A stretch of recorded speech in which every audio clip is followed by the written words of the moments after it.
did I say? Watch I don't catch you. Realize what's coming at you. Coming at you.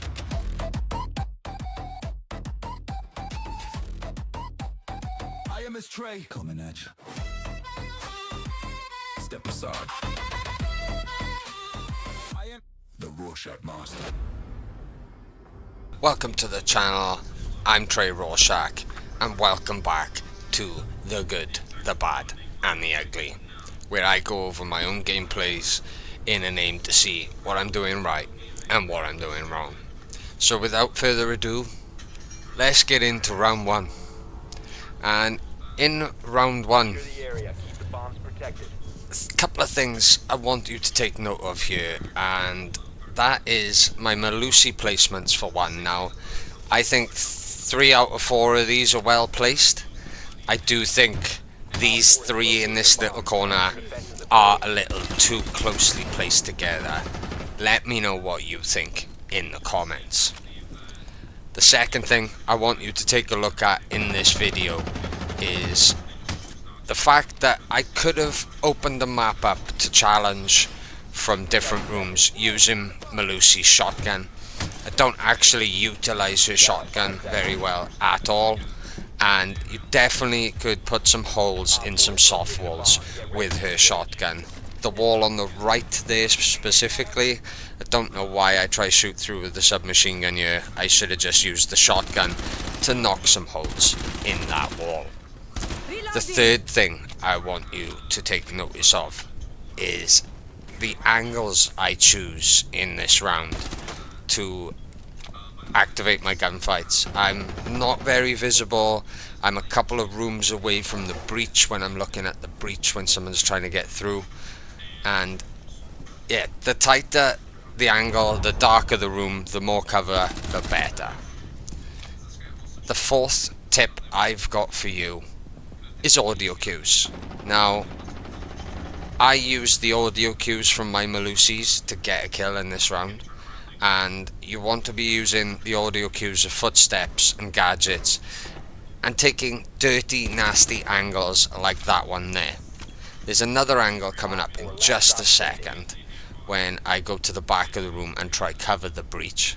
I don't actually get the kill, but it forces the enemy to take another route and they get downstairs taken out by my other teammate. So you can see here, it's going to be very, very hard to see me through that angle there. And the last thing that I do very well in this round is I aim head level for every single one of my kills.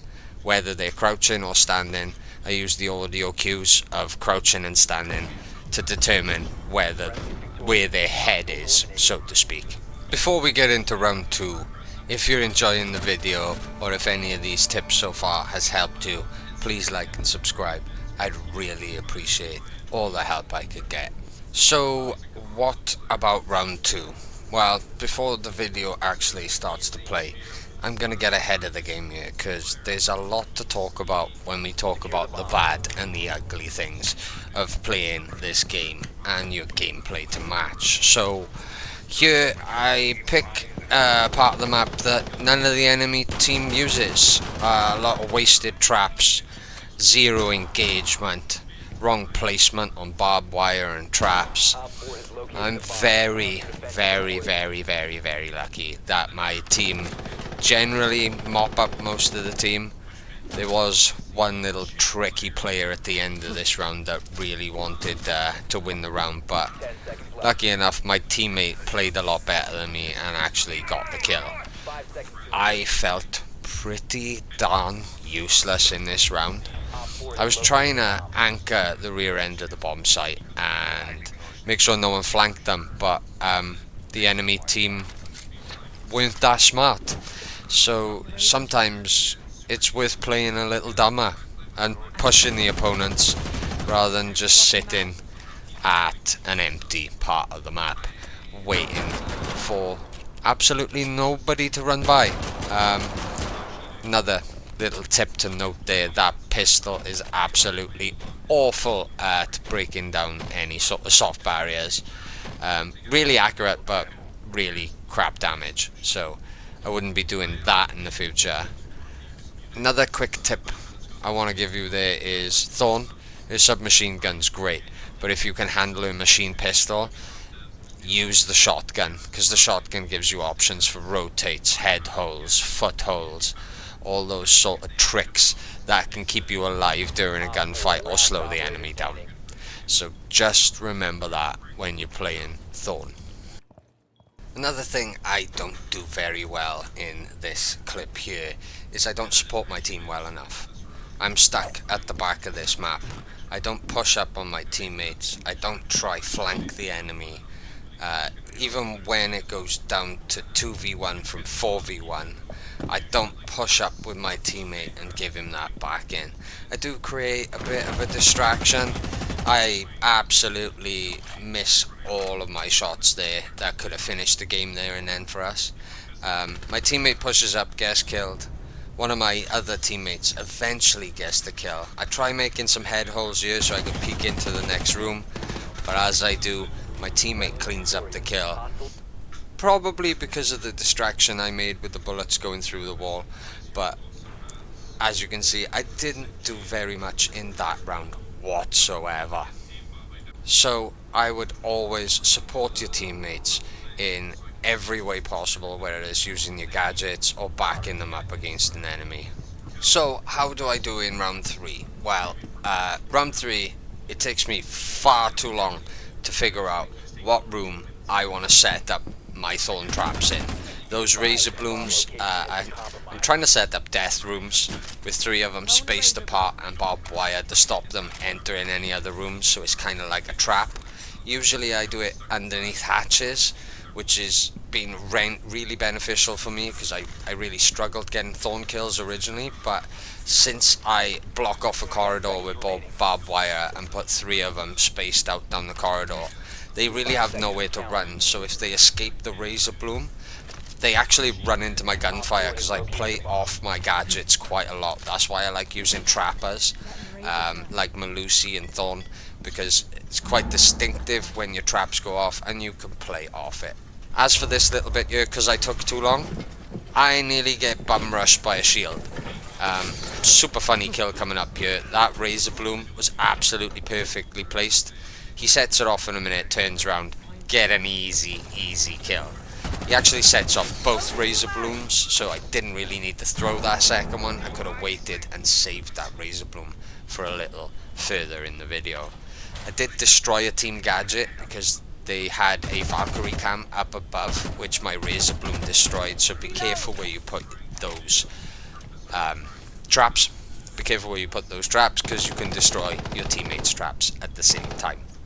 I play a good anchor role in this. I sit in the bomb site generally from here on out in the video.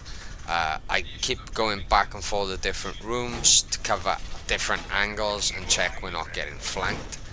And eventually it ends up with a enemy player trying to breach the room. I use the audio cues to take cover, and then I quick peek in and out, waiting for him to pop his head out, and I get a really nice clean kill for it.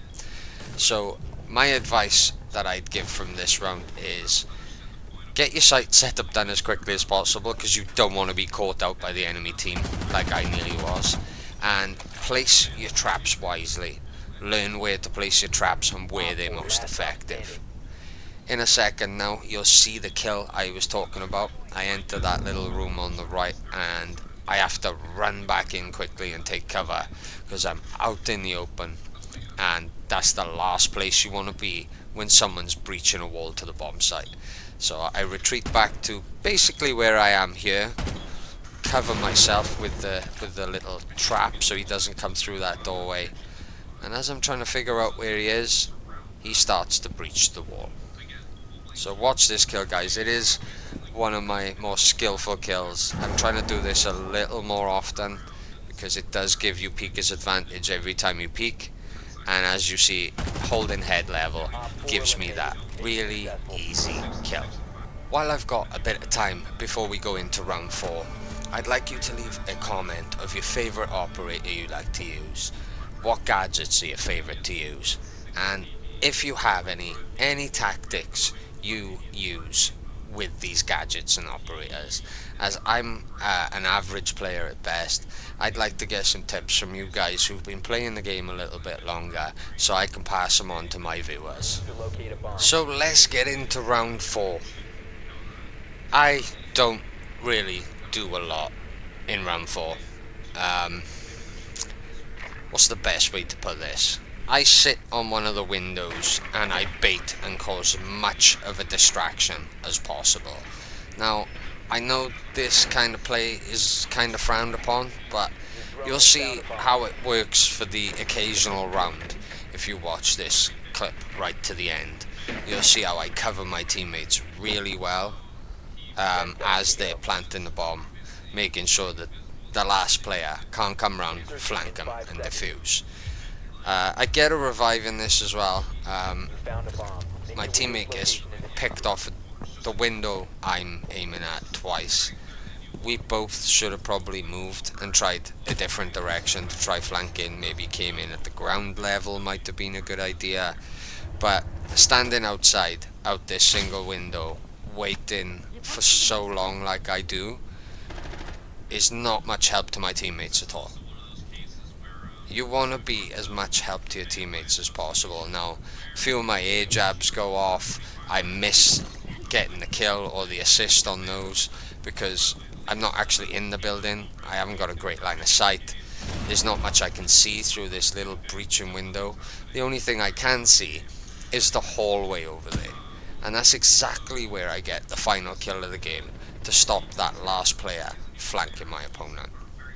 So keep an eye on the rest of this video. Let me know if you have any areas you think I could improve, or any areas that I need to keep as part of my game. As always, like and subscribe. It helps my channel a ton. I really do appreciate it as well. I'm gonna love you and leave you, and I will catch you in the next video.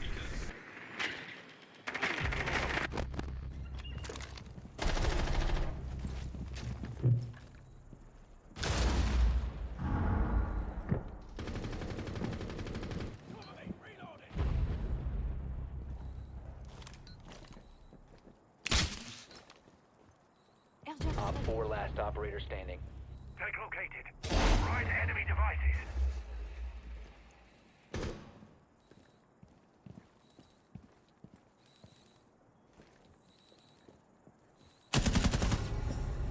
Op 4 neutralized. Mission successful.